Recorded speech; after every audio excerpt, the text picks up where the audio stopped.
Welcome to the Southern U Podcast, brought to you by Darden Archery on the OKest Podcast Network, with your co-host, Matt Brock, Jeremy Ferguson, and Taylor McMurtry.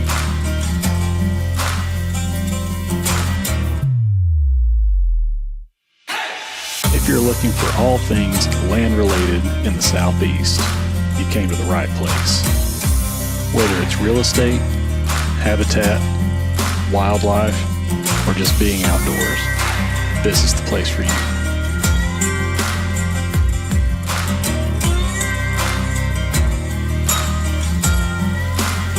Welcome to the Southern U.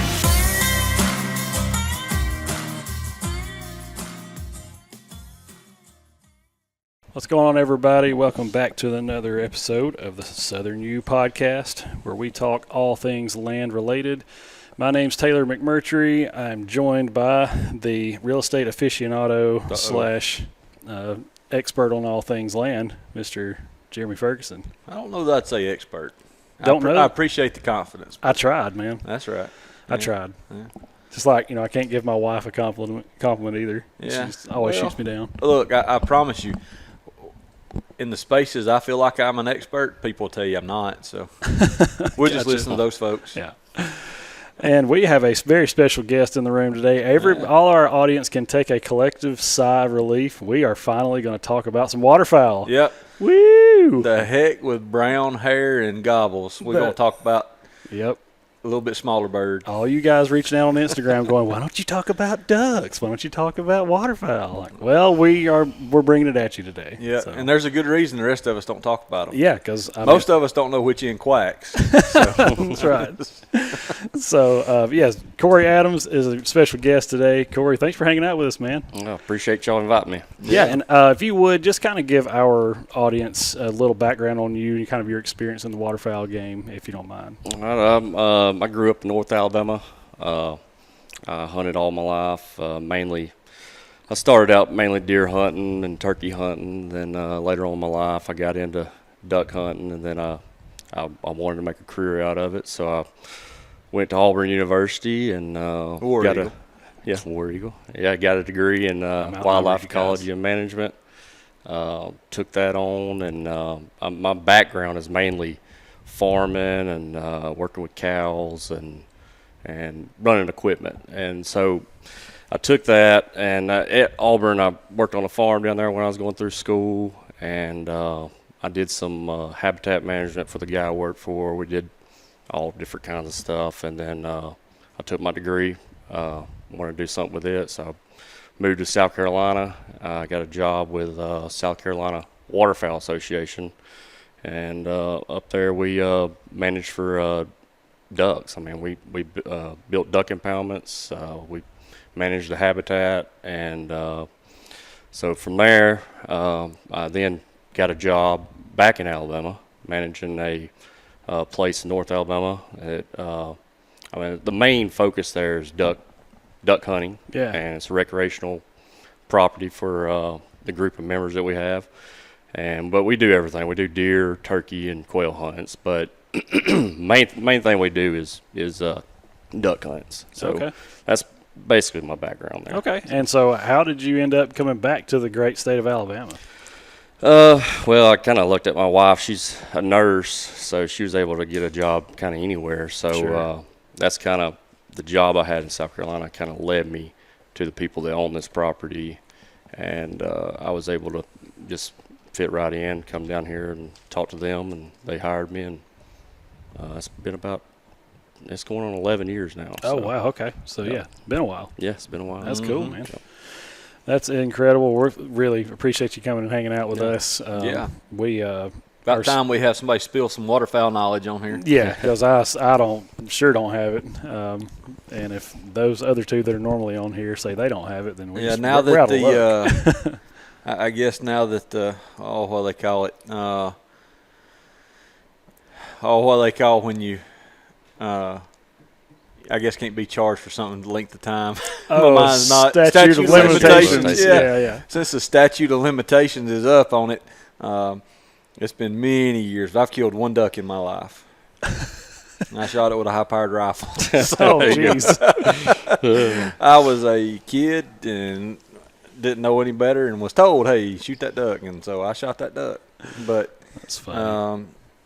yeah, went duck hunting with a lot of guys, just never shot at another duck. Yeah, so I've never been, and I have buddies, a lot of guys that do it, and they're like, man, you've never duck hunted. You got to go, man. You'd love it. You'd love it. And I go, I know that I would love it. I cannot afford another hobby. Like, I can't, you know, I mean, it's too much. It's an expensive hobby, that's for sure. But I will say, though, I've said this too, like, I don't know. I think it just takes a different breed of person, because if you've got seasons that overlap, you've got deer season and you've got duck season, what are you going to do? You're going to go shoot ducks? You're going to go try to hunt deer? Like, it's hard for me to get away from deer, you know what I mean? So, but there's a lot of people that are like, oh, I wouldn't even waste my time in the deer woods. Oh, yeah. That's right. You know, so that's to each their own, I guess. Well, I see the side of it that, like, my nephew's a big duck hunter, and he enjoys being able to go with his buddies, sit and talk, and, you know, it's not solitary like deer, and then most of the time most turkey hunters are. So. Yeah. I mean, you got good conversations in the duck blinds. Yeah. I mean, you got a lot of jokes told, and a lot of people that like to claim ducks too. Yeah. Yeah. You're sitting there, and you got 5 guys in there, and there's some ducks, and you know, you got one that's got a band. There's about every one of those guys shot that duck. Yeah. Yeah. The extent of my duck hunting experience stopped before I ever got there, because I had a cousin that was really into it. Now, he was going all the time, and he's several years older than me, and I was just a kid. And he's like, hey, you know, you want to go with me this weekend? I'm like, oh yeah, sure, you know, whatever. And didn't think much about it, but he was like, you know, got to go get your stamps and all that. And he goes, okay, well, look, I need to just be at the house about as soon as you get out of school, you know, as soon as you can, maybe like 4 o'clock or something on Friday. And I'm like, we're hunting Saturday. And this is like hunting on the lake. This is not like some private, and I'm just kind of like wheels are turning in my head. I'm like, hey, why do I need to be there?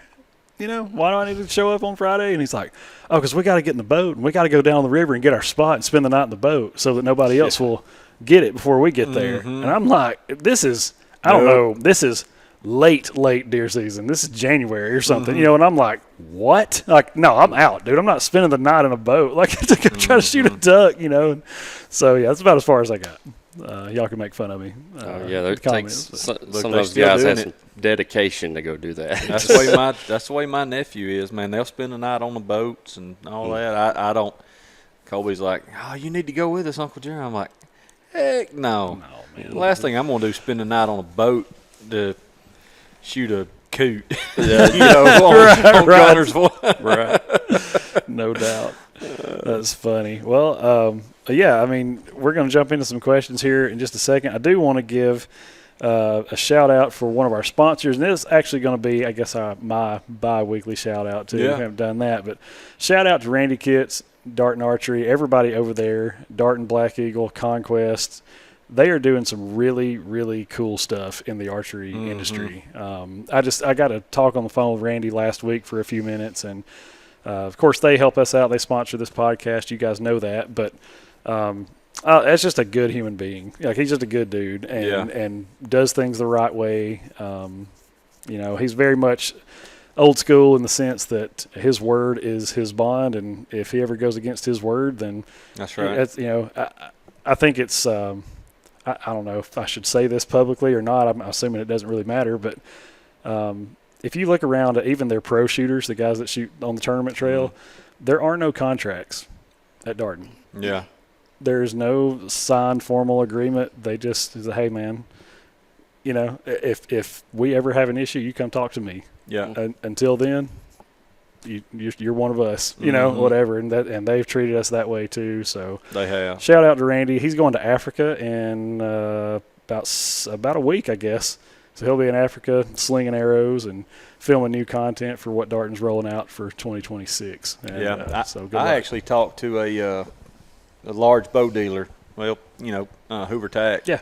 Down at Hoover. But they were at the deer show in Birmingham, and my buddy Ben runs the archery department there, and they started carrying Darton now, and had some requests on it. But I didn't realize there were some big moves that have happened in the archery world, and not necessarily good ones. It doesn't sound like for a couple of the well-known big manufacturers. Yeah. PSE and Bowtech both sound like things aren't what they were. Yeah, and I mean, I hate to speak on that too much, but yeah, I mean, it's not. I don't want to get off in the weeds on that too much because we're trying to talk about waterfowl stuff. Yeah, but I think these companies in general are starting to see, instead of them throwing so much money at professional archers, which by the way is really, it's awesome. Like, what I mean? If I could be a professional archer, I would be. You know what I mean? Like, it's cool. But I think they're starting to see the value in, instead of giving money to professional archers, there's a whole lot more people that bow hunt. Yeah. I think we need to put our eggs in that basket rather than the pros. And again, if I was a pro, I might not have the same opinion, but I just think it's cool that it's like, hey, let's kind of take a little bit of a shift in our approach, and stuff. So it's been an interesting change. Yeah. Recently, so interested to see where it goes. Anyways, but that was my shout out. I know, Jeremy, if you got anybody you want to shout out for. Hey, I got one with my good buddy and business partner, R.L. Foster. Yeah, we got to see him at the deer show. Don't know who knows and who doesn't, but R.L.'s been fighting cancer and doing really well now, and got out and got to see a lot of folks. And he's got a book, Lessons Learned at Full Draw, and I think a lot of folks could learn a lot from that book. And just gonna shout out him and maybe sell a book or two for him. Yeah, man. And if you guys go back through archives, he was a guest on our podcast, the Hunting with an Outfitter, because he is also an outfitter too. And that book is not. It's very much this is just all the knowledge I've gained over my year. It's not necessarily it's not a how-to book. It's not I'm an expert book. It's just here's a lot of information. He learned. Yeah, and we were talking at the deer show when we saw him yesterday too. And like, hey, the way that I work, it's like I can't tell you how to do a lot of things. I can tell you what not to do because I've screwed up a lot, and he kind of echoed that same thing. Like, oh yeah, I've made tons of mistakes. And maybe if you read that book, you can avoid some of those. Great book. But we'll try to link that in comments or something. Yeah, so we'll throw it in there. Folks can get to that. But yeah, let's. Corey, you need to shout out anybody. That's one of our things. Shout out to probably my wife. There you called it, man. Give my wife a shout out. That's right. I'm the only one that hasn't done that on this show. How many guests have we had that have shouted out their wives? It's probably most of them. Almost every guest goes. That's why she don't critique this for me. Yeah. She's gonna critique this for me. She's like, you shouldn't have said that. That's all right. That's all right. We all need critiquing here now. Yeah. That's right. And hey, ain't nothing wrong with shouting out the wife either. Yeah. One of these days I'll do it organically and it'll mean something. But everybody else does it, so I'm like, you can't do it behind not doing somebody. it again. No. How about this? How about not an official sponsor of the podcast, but shout out to Permethrin, because right now I'm like getting destroyed by chiggers as we speak. I'm trying not to claw my flesh everybody's off. Watching Taylor. I'm scratching myself to death. But yeah, Sawyer's products. Yeah, how about hook us up, man. Yeah, absolutely. Because look, we didn't even get off the side by side the other day, and we're both eat up. No, we did not. It's just that time of year. Anyways, switching gears, let's talk some waterfowl. Let's just kind of a general statement here, Corey, or a general question. What makes an ideal waterfowl habitat, and how long, or how do you go about creating one or restoring one, maybe? And I know that Jeremy's wanting to go. We're talking about Alabama here because this is not necessarily a prime destination. Yeah, like maybe somewhere in Arkansas or something like that might be.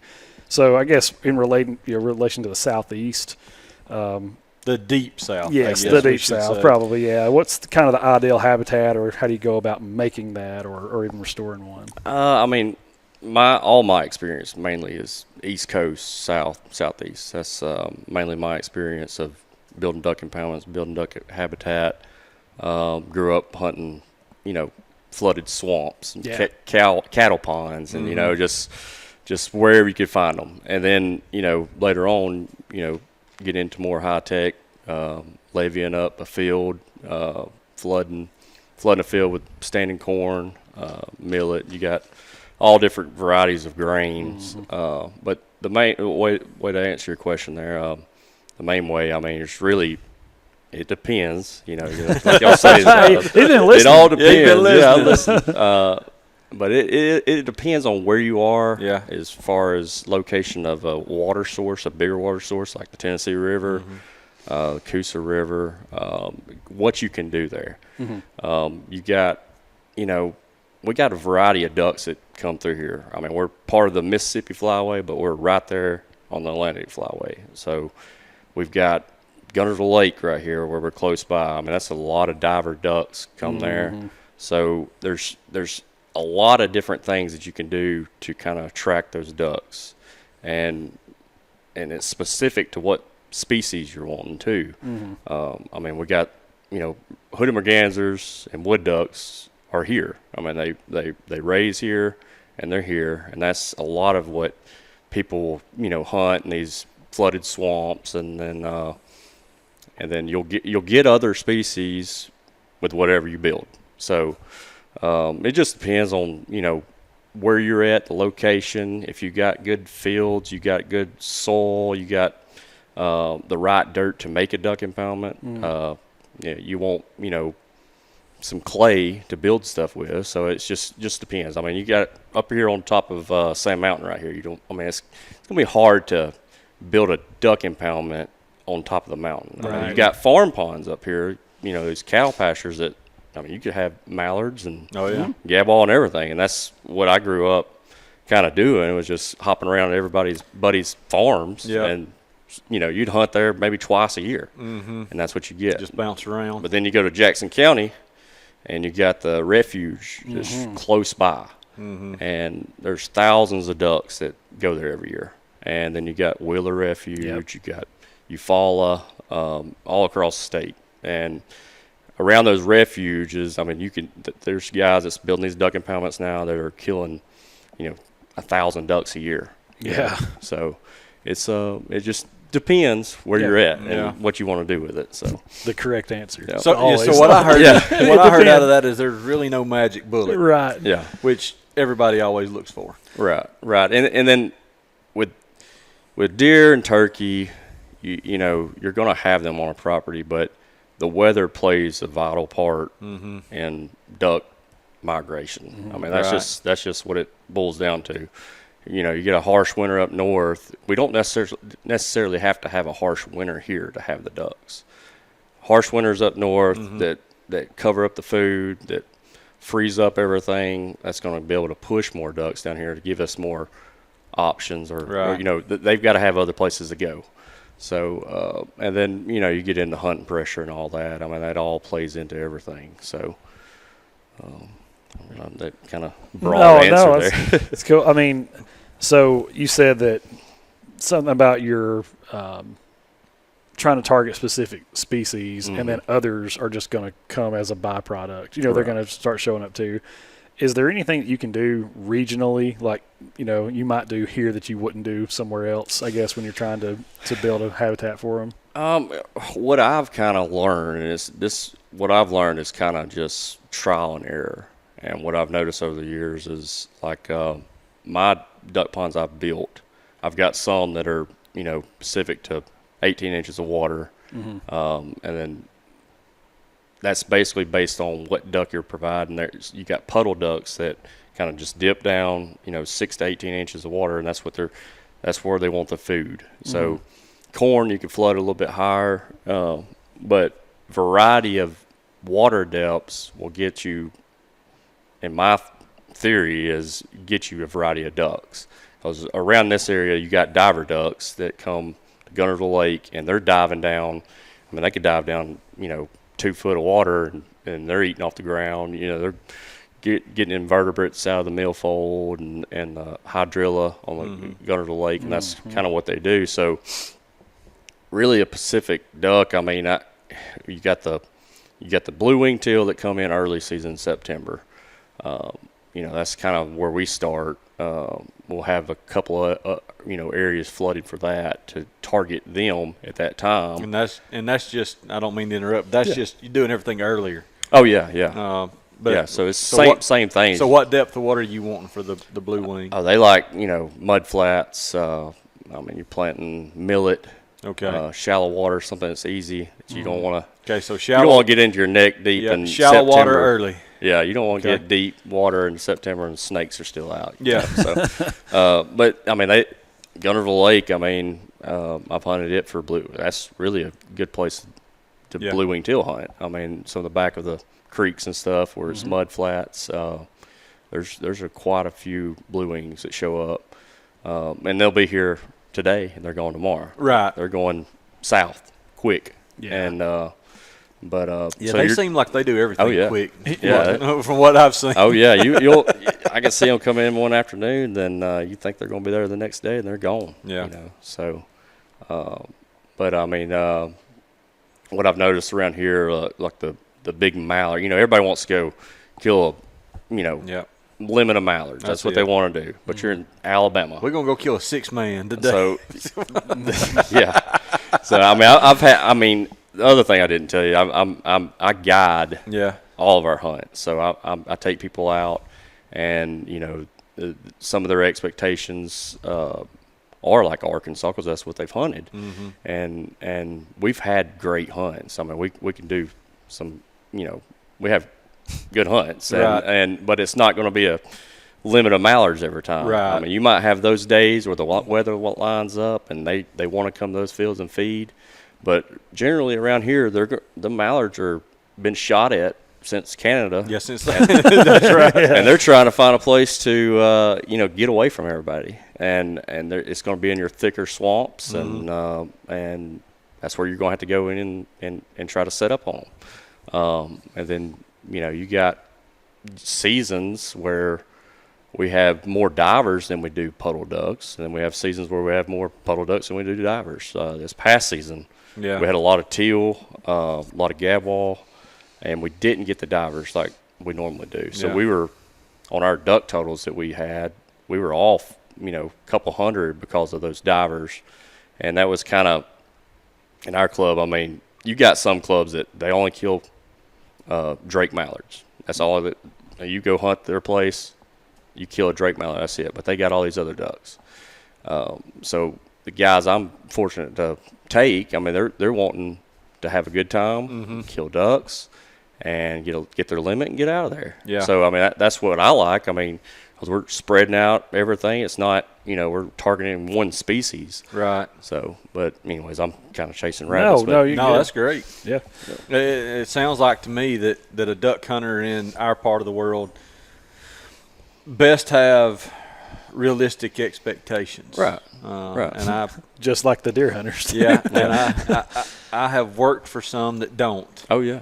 And those properties end up being sold most of the time. Yeah. So, but hey, I love selling duck properties. Yeah. Well, you mentioned with the weather playing a major role in kind of activity. If someone says, hey, I need you to come out here and this is what I want to do with my property, I want to try to manage this place and create some environments that are conducive for ducks hanging around, how long before they can see a response, like a positive impact? Is that another it depends, or is that another like? I mean, it depends. Location. It really depends on their location. What's their expectations of that response they're wanting to see. I mean, if they're close to a refuge somewhere and they put up, they got a 10-acre field of corn, they're going to get some ducks there. Sure. I mean, but usually, I mean, there's some experts out there that will say, hey, you gotta if you build a duck impoundment, you want to leave it alone for 3 years, and what they call imprinting. Right. Yeah, I've heard that. These ducks come in, and they get used to that area. But I believe there is some imprinting, but really it's like this year we had a wet season, and my crops changed. I tried to plant whatever I can, and I'm trying to maximize the most food I can in my duck impoundments. Based off what weather's giving you? Yeah. Okay. So we got corn planted, and we got millet, we got sorghum, we got planted chufa, planted a variety of things. And some years it's more corn than others, and some years it's not because it gets flooded out and we have to replant. And then usually the millet is what you fall back on to, is because that's going to mature in 60 days. Right. So, fairly easy. And yeah. So that's what it. It just varies. So to answer your question, it just really depends on your location. Yeah. That's the biggest thing. And I'm going to interrupt, but expand on location a little bit, and I'm going to try to ask.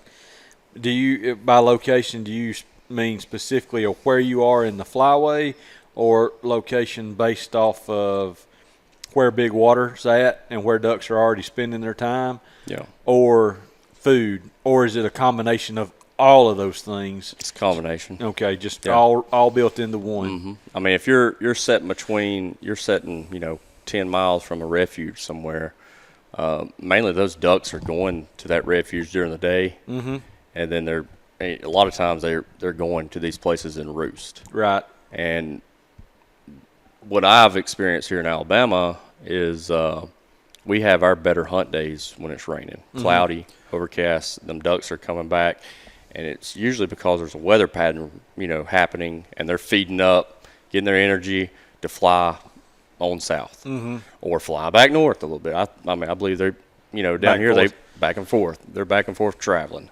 So, it's location and all those ingredients to create.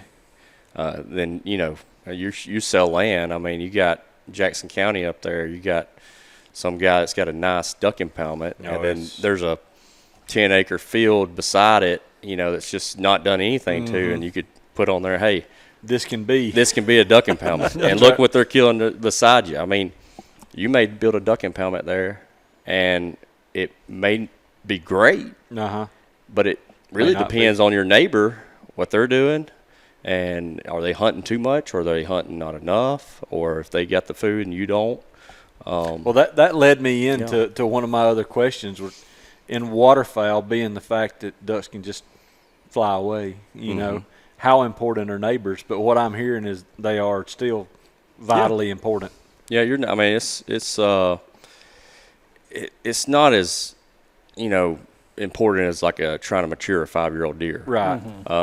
But if you got 10 acres and you're trying to flood, and you got a neighbor that's sky busting, what I call sky bust, when you're shooting a duck way out of the range and it just flies over your duck impoundment, you're wishing. That's mainly what people do on Guntersville Lake. You're trying to pull those ducks in, and that guy's disrupting that. Right. But if you get on the same page with this guy, say, hey, let's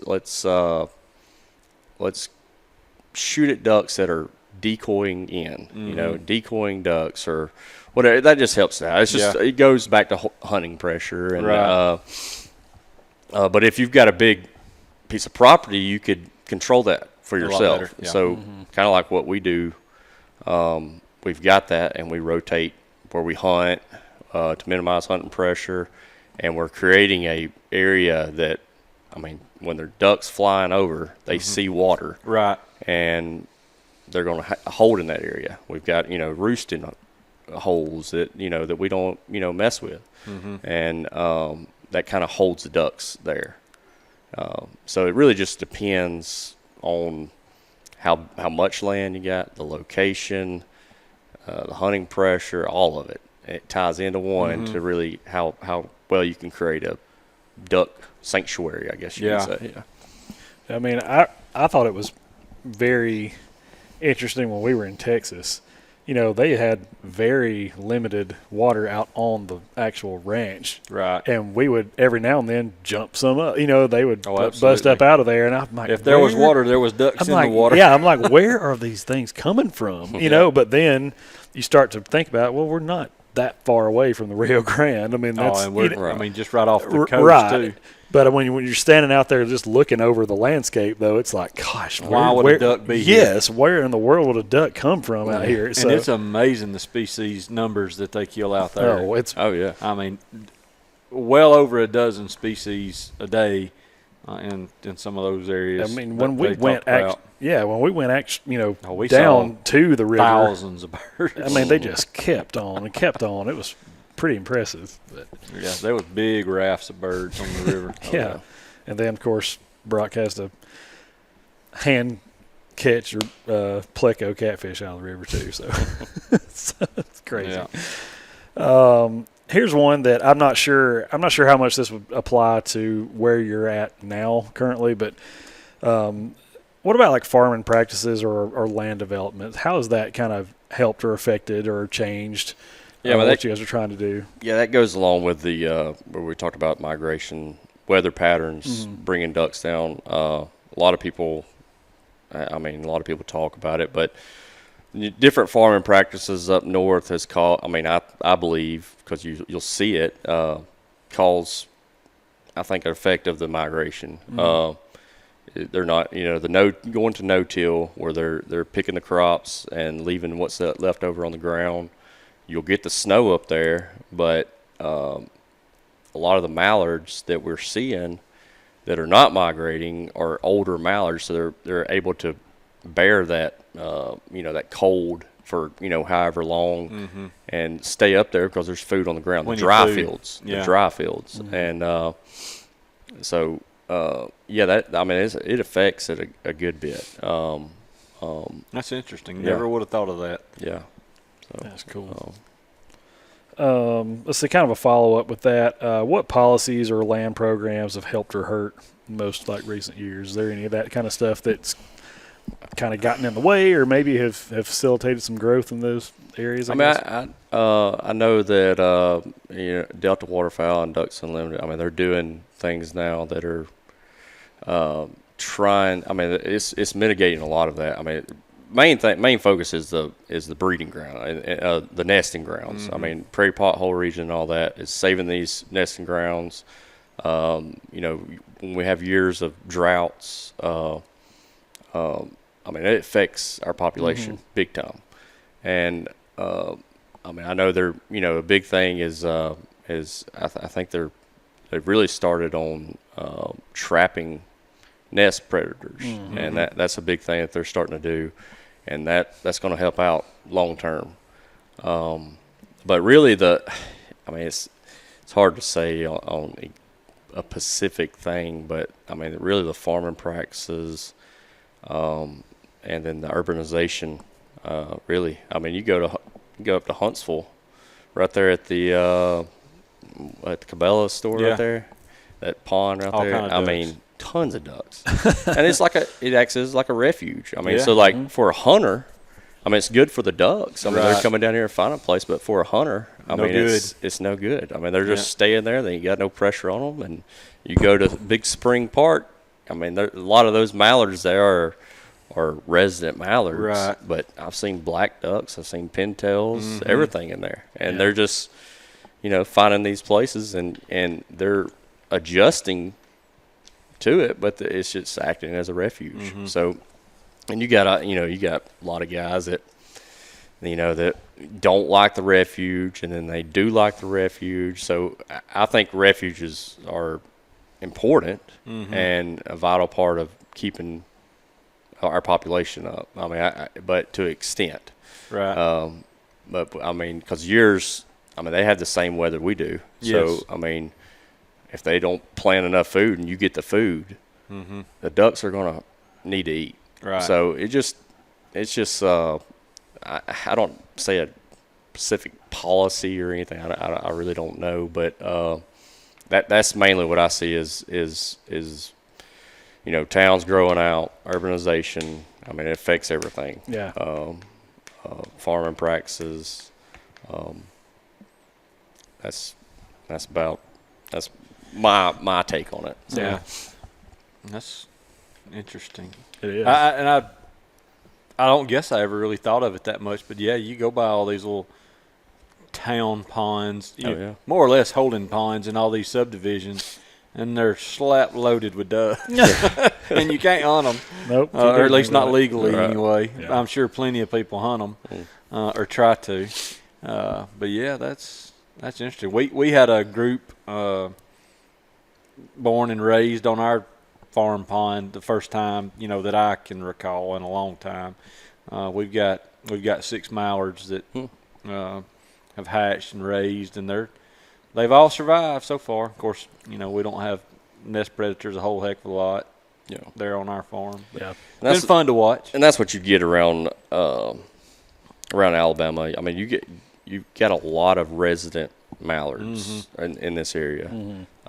South Alabama, where they got catfish ponds, I mean, there's a lot of resident mallards there. So these mallards are not migrating. I mean, they're staying here year round, but it's supplement somebody's hunting. Right. I mean, they're hunting.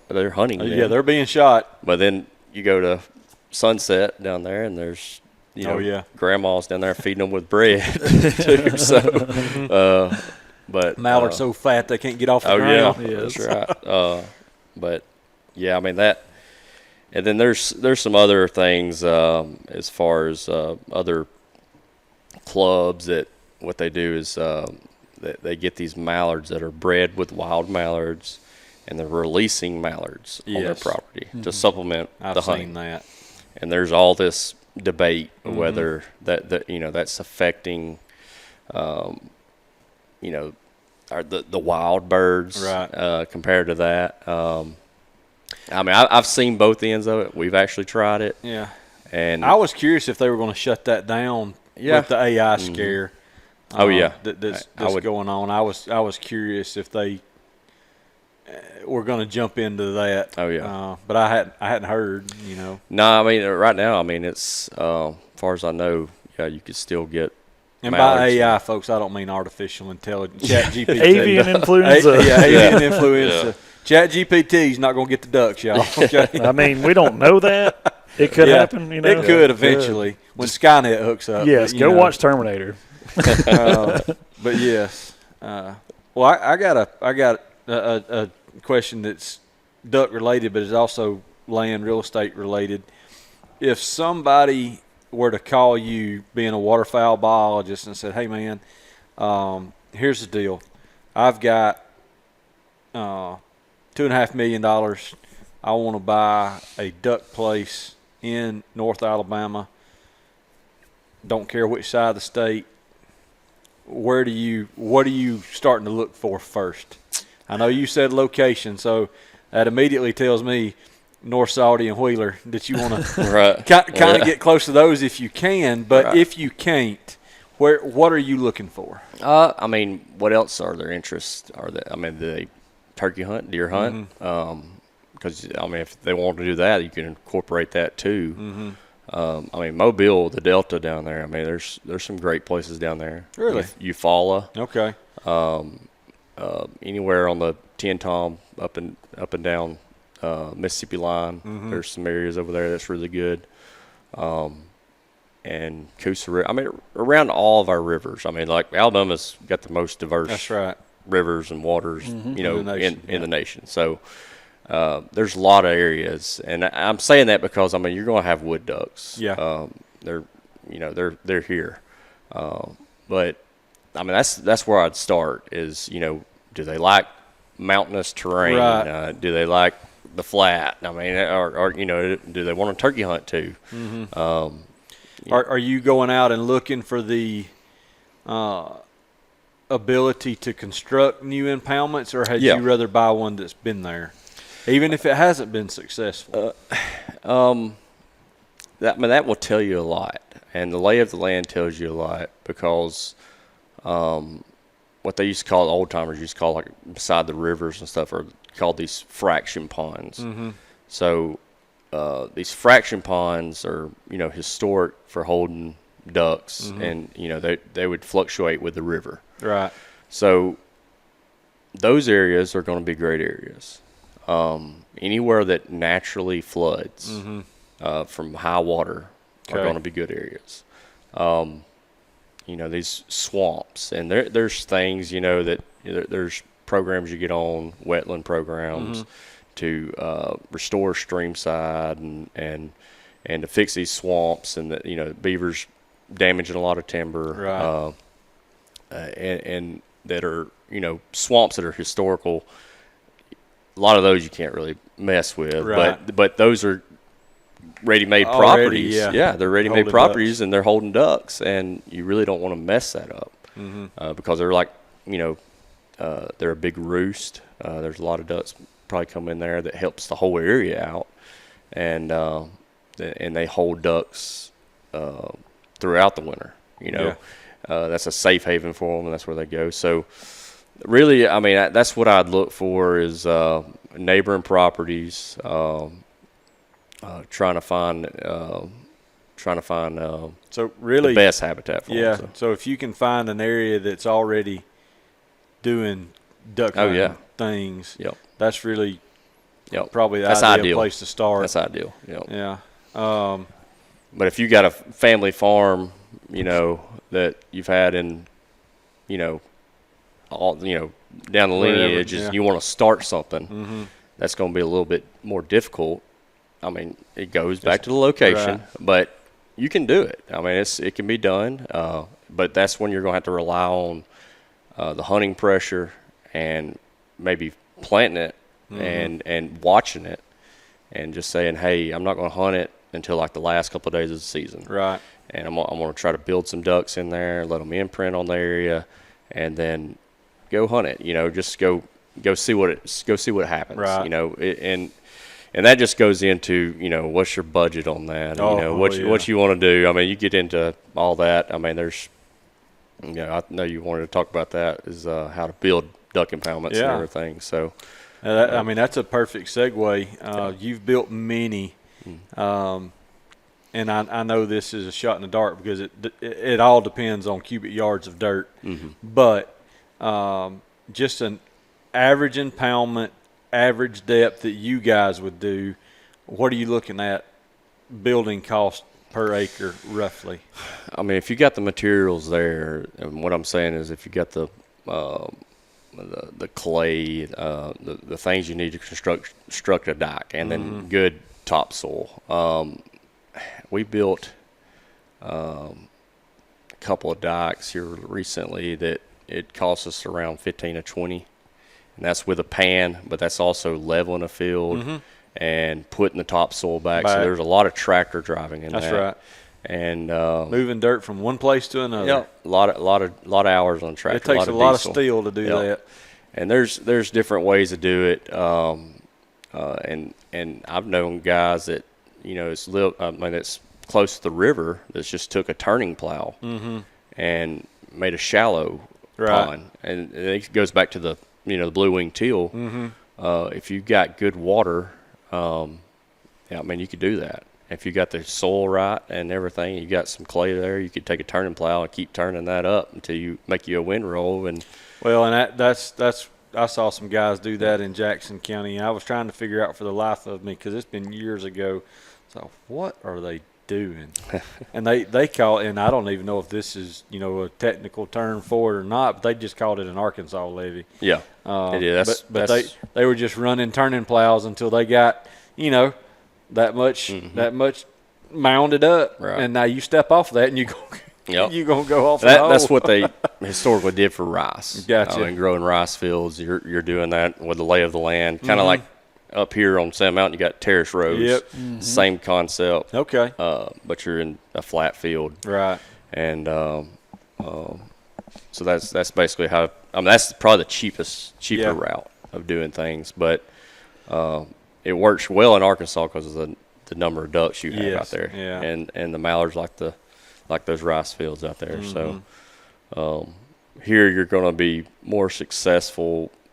I mean, I hate to say it. I mean, the more money you put into it, the more successful you will be, unless you're in those prime locations. Well, and I don't mean this in a derogatory way, any way, stretch, form, but you don't see, I mean, even hardly middle class folks that are buying duck and building duck properties. Right. You know, it's upper middle class to upper class. Oh, yeah. I mean, it's just, they're expensive. Yep. I mean, just aside the management cost, I mean, you know, you're a full-time employee. There's other full-time employees doing what you do. I mean, you got to consider that cost, and then you're talking at, you know, anywhere from 10 to 20, 25,000 an acre in this part of the world. I haven't seen one go much more than that, but I know they happen. Oh yeah, I mean, you got, I mean, duck season to me is year round. Yeah, I mean, as soon as duck season's over, I'm right in. You know, starting planning. I mean, my wife could tell you. I mean, it consumes me. But when you're draining these ponds, I mean, you got to have somebody there going checking it every day, because you got the flat-tailed rascals that come in there and try to destruct everything, and they'll stop up your pipe, and you get a pipe stopped up. That's not good. That's not good at all. So I mean, you gotta be on it and trap. I mean, that's the big thing. What we do in the spring is trap for beavers and try to mitigate that. But I mean, then you get it dry, and then you got to start planting. That's if you're doing the flooded fields. Right. You got to start planting. Then there's other ways too. You got the green tree reservoirs. You got flooded fields. Then you got your native species, moist soil impoundments, and those moist soil impoundments is your native species, smartweed and everything that they call them drawdowns. That's where you leave the water on there, where it's going to get rid of the unwanted invasive species, and then you draw it down later in June to grow those grasses that produce a seed that the ducks like.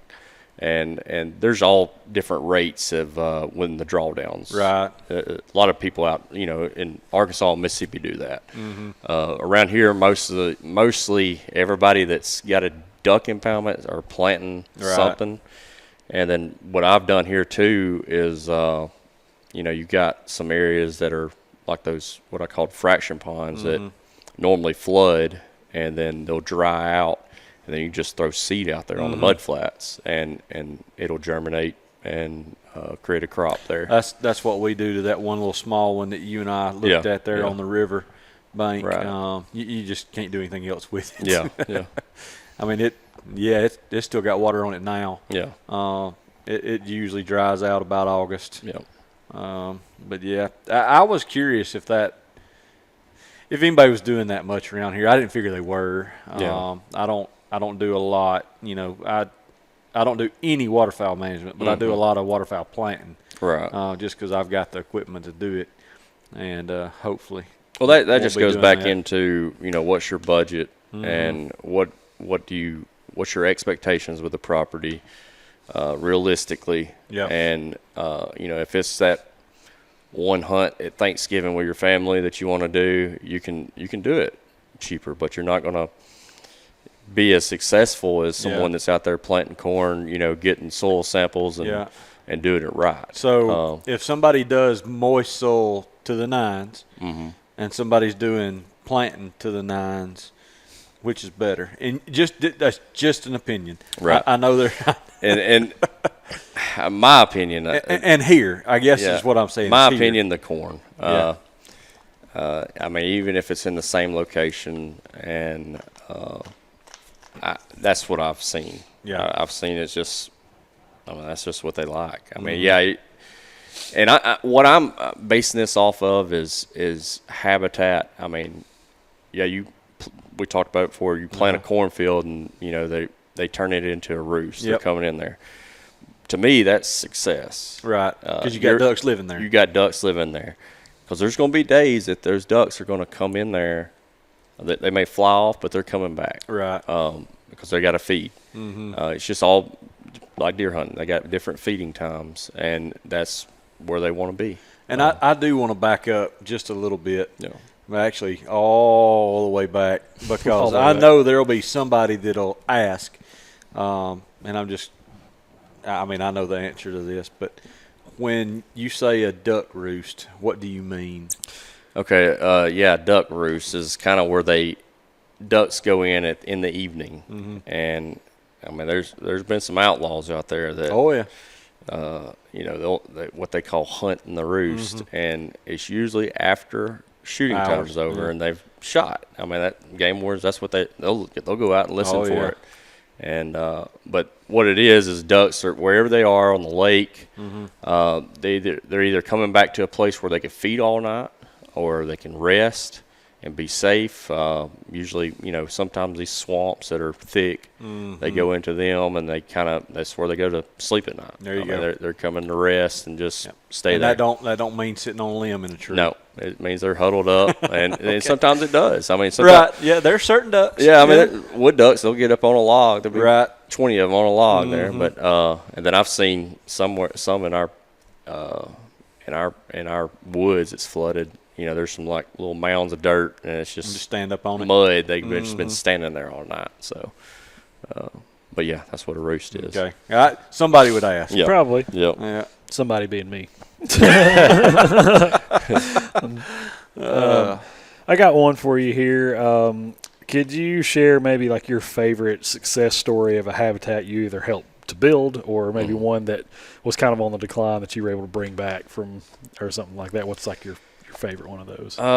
We built one next to Waterway here in North Alabama, but there was some there when I got there that didn't have the water control structures, and we replaced them. But then there was one that we built that was all my design, my first one, and we planted the crops. And then that first season, I went out there. And this is another thing about the roost, is you kind of tell what ducks are in the area. I went out there, and I sat till dark, and there were thousands of ducks coming in there. And I just sat back. I was like, wow.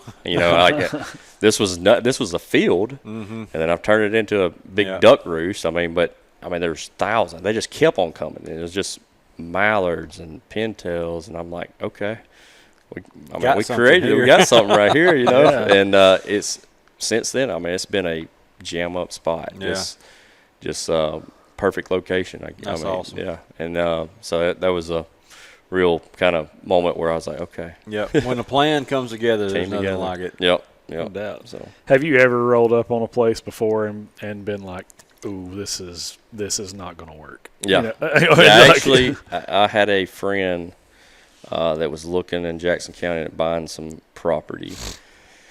And we looked at a place. I won't say where it is, but we looked at this place, and he's like, "Yeah, you want to go in with me on this, or I think it'd be a good place." They built a duck impoundment, so we pull up and get up there, and there's not even grass growing on the field.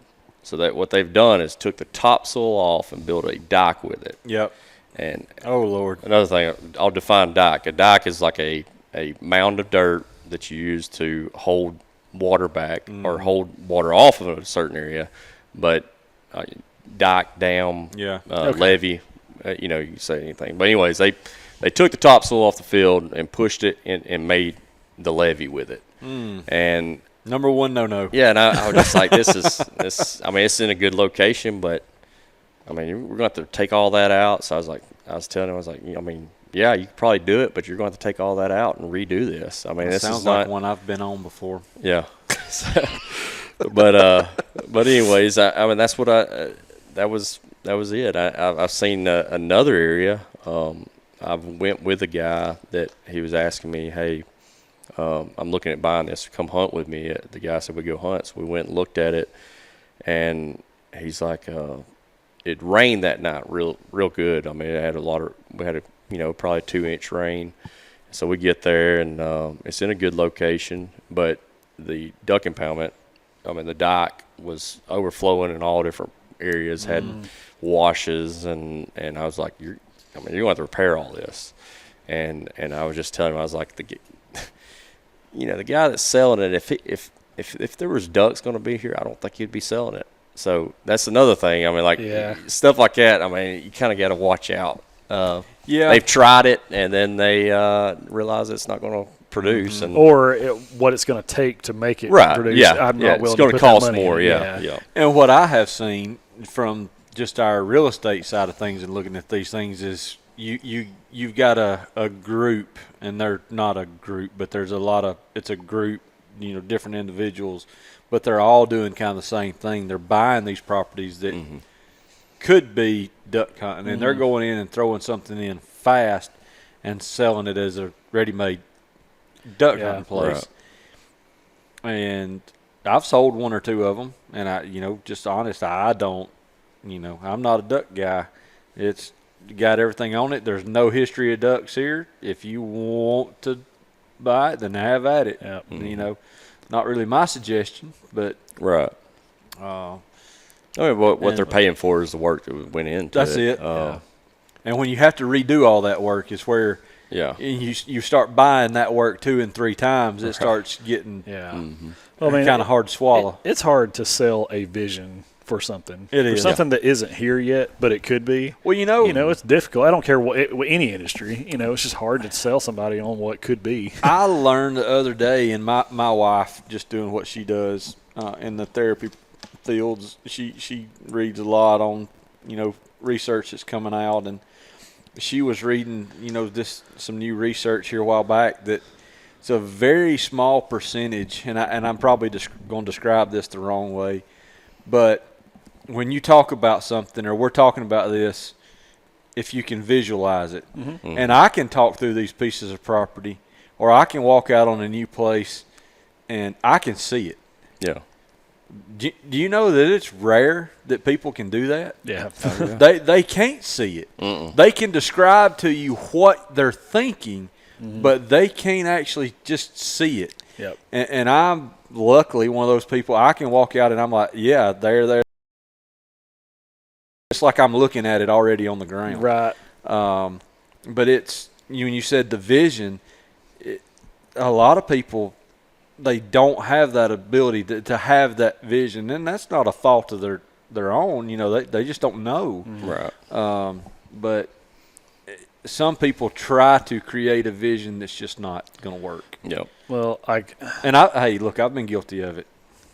We all learn lessons. Oh yeah, I mean that's one of my favorite things that I get to do just with what I do for a living. Is taking what. Mess it up. No, fix it. Just like I know what not to do now. But Right. I do enjoy the process of you meet with a client and they go, well, this is where I'm at, and this is where I'd really like to be, and I don't really know how to get there. There's some middle ground here that we've got to figure out how to bridge the gap, and I need you to help me with that. And that is fun for me. I really enjoy there's a Erwin McManus quote that I've held on to for a long time. But y'all ready for some knowledge? Yeah. Here it comes. It ain't my knowledge. It's somebody else's a whole lot smarter than me. But he was just kind of talking about God's design for man, is to cultivate and to create. That's kind of what you're made in his image, just what we're supposed to do. And, right. And his quote is, you're made to materialize the invisible. In order to take something deep, something that is a concept or somebody's dream or someone's, and it's turn it into reality. Make it. It's not here yet, but it could be. And and how can we get it here? And so the best version of yourself. And it's fun for me, especially with media and the camera and digital stuff like that. For somebody to go, man, I really think that this, whatever this idea is, has some potential. I just can't get there by myself. Do you think you could help us? Yes, and that's fun. And it's cool you say that, but that's where, you can equate it to any business you want to, but I'm equating it to real estate because that's my primary business. When people ask how do you get paid? What's your commission? I go, oh my gosh, I'm not paying that. But what you just said is what they're paying for. Yeah, they're paying to go from idea to reality. What's that worth? And yes, and the shortest amount of time you can get there, is going to be the most expensive. Yep. If you're willing to wait a long time, yeah, you can do it cheap. Right. But, creating something from nothing or, creating or having a vision, have somebody build it out, the quicker that's going to happen is absolutely. cost you more. And there are times where it makes sense to pay the expert and let them do what they do. Amen. So that you can do what you do, yes. and everybody's happy instead of just trying to cut corners and save money all the time. Like my dad, it's hard for him to wrap his head around that, being the generation that he's in. He's 83, and they tried to fix everything that they tore up. Sure. Anything like that. And God, he'll get on me for spending money on fixing something or doing something. He's like, you're more than capable of doing it. I'm like, yeah, but I'm going to make more money over here doing what I'm doing than I'm going to save by doing that. That's right. I'd rather pay him because he's going to do it quickly and get it out of my hair, and I'm back to using it, and I can go over here and make my money and pay for it and still have more money in my pocket at the end of the day. That's right. That's right. And so sometimes it makes sense to just let – there's your business knowledge on. For real. Yeah. For free. We're talking ducks in business, guys. Sorry. No, go ahead. I don't know if yeah, I mean, you're talking about cultivating. I mean, we've had this place. I've been working there for 11 years, and I'm still critiquing little things. Yeah. You're learning each season. Like last year, we had corn planted, and we had a bunch of teal there, and they wanted to be in the corn. Just – they wouldn't fly over the open water. They flew over the corn, they went in the corn. So I've got a duck blind that I moved around where it's going to have standing corn in front of it, mainly just to go shoot those teal. So, Right. I mean, you're constantly cultivating something out. Figuring it out. So that's leading into that. Like, you got somebody that, has a piece of property and they want to make it into something. They've got to understand that it's going to take years and time to figure out what that property, the best version it can be of itself. Well, so. I know both of you guys, and even Matt and Bray, they're not here today, but there is something to be said about the look on someone's face when it all comes together and you helped them get there, or like, whatever it is. Like you were talking about that field, you're like, hey, that was my first design, and I put it together, and I'm out here staying till dark, and there's thousands of ducks. Like, I mean, what did that feel like? And it's an accomplishment. When you can do that for other people, when somebody else goes, that's exactly what was in my mind. That's exactly what I wanted. It's like, yes, it's just a good feeling all the way around. So. It is. Yep, and for us, in the hunting side of things, it's not always about the harvest. Nope. Sometimes it is. You're going to have, like down there at Cedar Mountain, all the stuff we've shot, filmed, and done down there. Those guys, they've shot a doe or two here and there, but one of the sons took their first buck last year, great deer, upper 130s, might have been low 140s type deer. Solid. And, dude, his face and his dad's face, one of the owners, I wouldn't take anything for their excitement over that. Yes. I mean, and it's just it's been a long time coming. That's been a long project, and it's still going on, and still will be going on for a while. Yes. But like you say, it takes time, time investment, money, and monetary investment. No doubt. Well, before we get out of here, I got one more for you, Corey. This is kind of it's more general, I guess, because it could be another it depends. But for landowners or maybe even guys that are leasing ground, hunting clubs or something like that, trying to develop some places for waterfowl that's conducive for that. What are kind of some first steps to take, or some first things that they need to do without screwing things up from the get-go, I guess? There's several things. You got to pick out. What's your goals? What are you trying to achieve? Are you trying to achieve, everybody in the club getting to hunt separate days, or are you wanting to have, like, we've got a club in East Alabama, and we've got a duck swamp on it, and all the guys at the club kind of get together and say, hey, we're going to hunt this day. And if you're available to come, everybody goes at one time. But after you hunt it that one day, it's pretty much shot for at least a couple weeks. So we try to get together. So that's kind of what you start with, is kind of what's your goals, and then figure out the goals. And the biggest thing is, if in a club, you kind of need it to be like a dictatorship. You got to have. I wonder who said that. you gotta have one guy that is not afraid to piss everybody off. Yeah, and makes the rules. So if we're gonna build a duck impoundment on this property, he needs to make the rules and the expectations of that, and then they need to abide by them. Because if you've got other people that got different ideas, they're gonna mess it up for everybody else. Yeah. So, and that's kind of, what I have. I mean, what we do up there. I mean, we got one guy that's got a vision about it, and everybody goes along with it, and everybody's, doing the same thing. And so that's kind of where to start. And then mainly, I mean, if you're going to build a duck impoundment, there's places that you can and cannot do that. So, I mean, there's, the Army Corps. You got to get permits sometimes with them, and then big place in RCS will kind of help you out with that. And there's some funding for some of that too, some wetland restoration projects and stuff like that. So that'd be a good source to contact. Figuring out what you want to spend on it. There's you could build duck impoundments, build the levees with tractor and a pan. A pan is pulls behind a tractor, scrapes up dirt, and then it also dump the dirt out. But it also packs as you go. To me, that's the most efficient, and because it's got a level on there, and you're able to knock it out pretty quick. Also, I've built duck impoundments with an excavator and a dozer. You're running transit lines where you got that level that you want to get to with the dirt. That's how you build your dam. And it takes longer with that way, but you can be you can't do as much with excavator and a dozer that you can do with a pan. Because a pan, you could level the field and build the dam at the same time. Right. You don't have to do one project at a time with the other.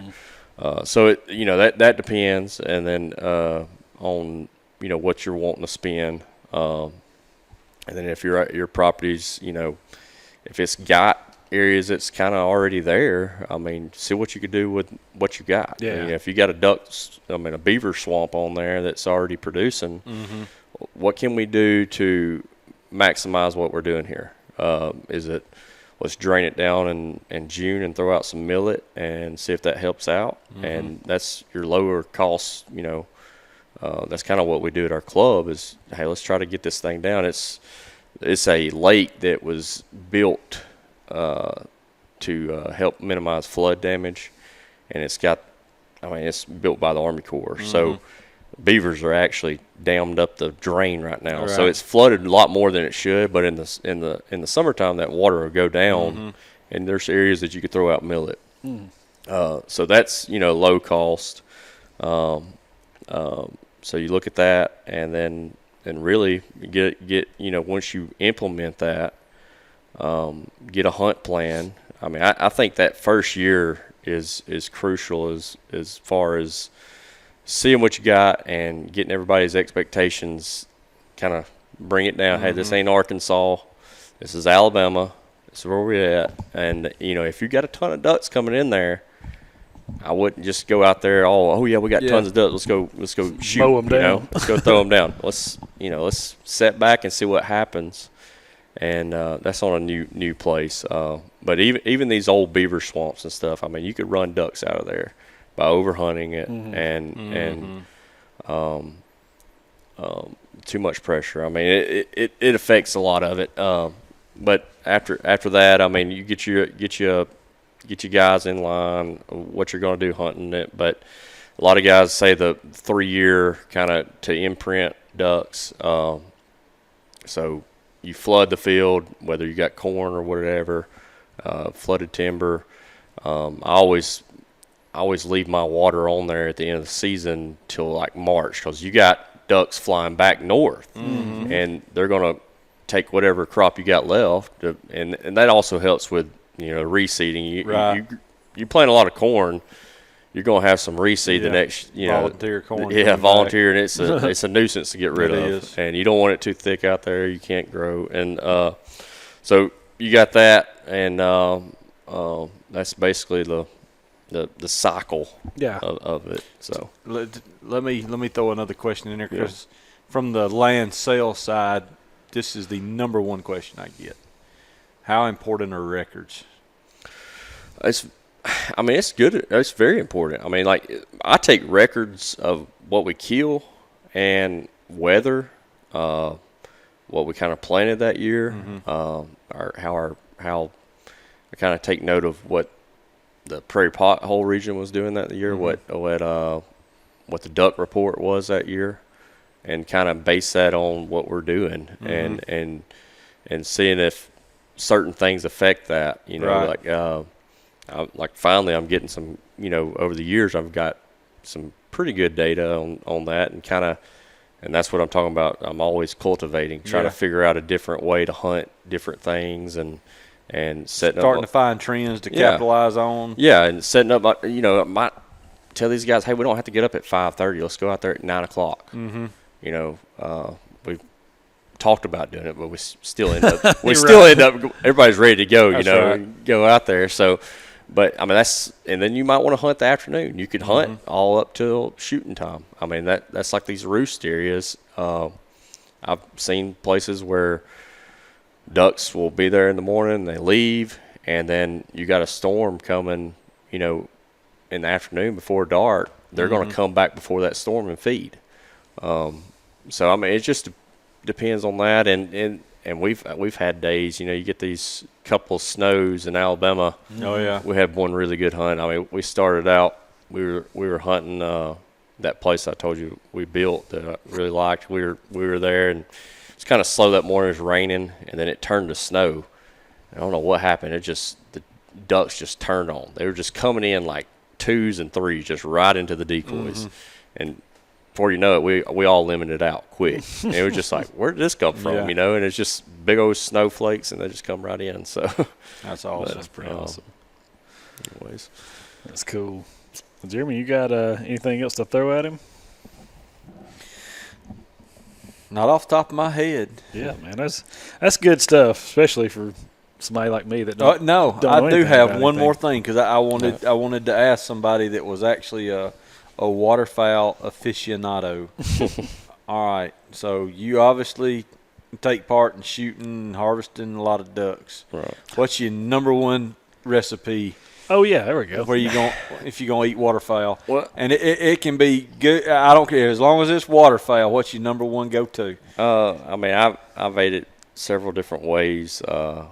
We've actually had it smoked. It's pretty good. But what I've learned from some guys in South Carolina, you take some duck breasts, marinate it in soy sauce, and then it's soy sauce, Chinese five spice, olive oil, brown sugar, and then leave it in a bag for a day.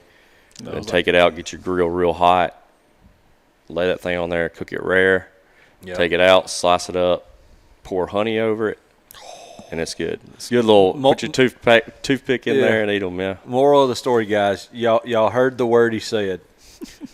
Rare. Yeah, rare. You got to, duck's good rare. Yeah. Yep. We've had it that way. I've had it in some tacos like that. And it does matter what species. I was going to say, what about species, though? I mean, I've ate, I mean, a lot of people's like, oh, it's a diver duck, I ain't eating it. And, I've had it all. And it kind of, I mean, it depends, but you can make a duck taste good. Yeah. I mean, you wrap it in bacon, it's going to. Oh, absolutely. And throw away the duck and eat the bacon. You know. Everything's great with pig fat on it. Yeah, that's right. But I mean, you got. I think teal and wood duck's the best. Okay. Teal looks like a dove breast. Okay. It's pretty light colored, and the wood ducks, I mean, they're eating mainly mass stuff. And what's the worst one? A coot. You coot or you hooded merganser. anything that's eats invertebrates, or like a fish eater. Yeah, you get your. I figured the coots on Gunnersville would probably be all right, as much as they stand on the causeway and eat corn. Oh yeah, eat corn off those trucks. That's right. But yeah, no, we had some South Carolina. I worked with some guys, and all of us guides, would get together and we're like, let's cook some coots. And we'd try it. It really was not that bad, right? But it was a little bit greasy. Yeah, I mean, it was pretty greasy. That's my favorite phrase, I think, in the English language. It's like, it wasn't that bad. That means it wasn't that good either. You know what I mean? It's like, who are you trying to convince that was glass good? half full kind of thing. Yeah, that's is right. it good or bad? I've only eaten a handful of different duck species, and they were all prepared by somebody else, and some of them were great, and some of them were just really bad. And now it's been long enough I couldn't tell you what it was. It's been long enough. I mean, my favorite is speckle-bellied goose. I mean, okay. It's good meat. I mean, it's good, but we don't get a lot of that in Alabama. Yeah. The goose thing throws me off. We get a lot of geese at our house. I mean, we're just overlooking Gunnersville Lake, and we got 2 ponds on our farm. So we get waterfowl that just come right up the ridge before they, go back and forth to the lake. But a lot of geese. Right. And the last couple of years, we'll get one snow goose, and there's like, you're lost, buddy. Don't know where you crossed up and got with these guys, but wrong color. Well, a couple of years ago, I had a big tundra swan. Yeah. Out there on one of ours. I drove out there. I was like, what is that white thing out there? It was a big old tundra swan by itself. And I'm like, just sitting out there by itself. Yeah, lost. Yep. And I'm trying to think. Somebody had pictures of a Ross's. Oh yeah. Here last year. Gunnersville there. It was the first one I'd ever seen, and around. I was like, interesting. I've got a friend that swears that if you don't like duck or any kind of waterfowl, that they do goosey Q in a crock pot, and he said, I'm telling you, it'll make a believer out of anybody. It's just like it shreds, and looks like pulled pork. Goosey Q. Yeah, so they call it goosey Q, and they're like, I'm telling you, goosey Q in a crock pot. I mean, you got to cook that stuff long. This goose can, I mean, especially these out here that stay at the walking trail over there, tough. Yeah. Ooh, man. Guys I work with, they used to make jerky out of them, feed it to their dogs. So yeah, that good. That good. Yep. Well, I've never been one to let anybody hunt on our place because of my wife, but every now and then I'll let folks shoot some geese there just to thin down. They crap on everything. Oh yeah, and look, when they drop a load, it ain't a small one. Oh no, they don't walk barefoot out there. No, they make a mess. So I let my nephew and some of his buddies every now and again, but it's rare. Oh man, well, Corey, thank you so much for hanging out, man. Appreciate y'all having me. And if anybody out there's got questions, waterfowl management, y'all can shoot them to us, and we can get you in contact with Corey or shoot the info over to him, and y'all can ask a qualified person about it. That's right. No doubt. And, you guys just hang in there, stay on board with us. We've got some stuff coming up. I know it's crazy to think, but it's middle of July now. It's going to be deer season will be here before you know it, and then, it'll be – oh, yeah, we got some things moving and shaking, finally headed in the right direction. So. Yes. Actually, ducks. That's true. Ducks in September. That's right. Yep. It'll be here before you know it. Yep. Right around Dove. I mean, it's that second weekend. Yeah. So it'll be back-to-back weekends to have openers, I guess, because no, I think it's the third weekend. Is it? Yeah. So Dove season opens the first weekend this time? That 6th, I think. Yeah. And then, so that's pretty cool. Man, it'll be here before you know it. It'll absolutely. We're going on vacation starting Saturday, and I think we come back next week, and then the following week, and the kids are going back to school. Like, golly, man. Yeah. Ugh. So, anyways, but stick around, guys. Please, if you haven't done so already, subscribe, like, share, follow, tell a buddy. send a carrier pigeon, do something, Yeah. tell people about us. We really appreciate that. And we're going to have some merch coming soon. I know some of you guys have asked about that, and we've kind of put together some stuff, but I think what we'd like to do is probably do like a pre-order so that we're not sitting on a ton of merch hoping we can sell it. If it's already spoken for and paid for, then that makes it a lot easier to order. And I want to remind you guys that with summertime, me and Matt and Bray and heck, we might even drag Corey along. We're available to do some on-site consulting just in the summertime primarily, because that's when our time opens up just a little bit. So if you're interested, reach out now because we'll book up soon. Yep, absolutely. So we appreciate you guys. If you need anything, you know where to find us. We'll see you on the next one. Out. All right.